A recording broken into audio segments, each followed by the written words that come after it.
কথা বলো খারাপ মনোভাব বাদ দিয়ে। কাউকে কিছু দাও কোনো কারণ ছাড়াই। কারোর যত্ন বা কিছু পাওয়ার আশা না রেখে দেখবে জীবন অনেক বেশি সুন্দর হয়ে গেছে।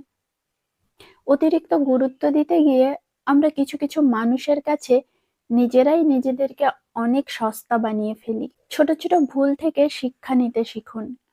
মনে রাখবেন, হোঁচট সব সময় ছোট ছোট পাথরের সাথেই লাগে, বড় পাহাড়কে তো দূর থেকেও দেখা যায়।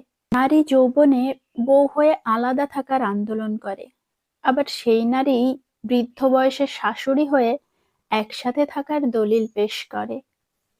স্বামীবিহীন হয়ে দেখো, কারো চোখে তুমি আপদ, কারো চোখে তুমি বোঝা, আর সমাজের চোখে তুমি হয়ে যাবে অসৎ নারী। আপনি যদি অল্পতেই অনেক বেশি কষ্ট পেয়ে থাকেন, তাহলে আপনার জন্য এই পৃথিবীটা অনেক কঠিন।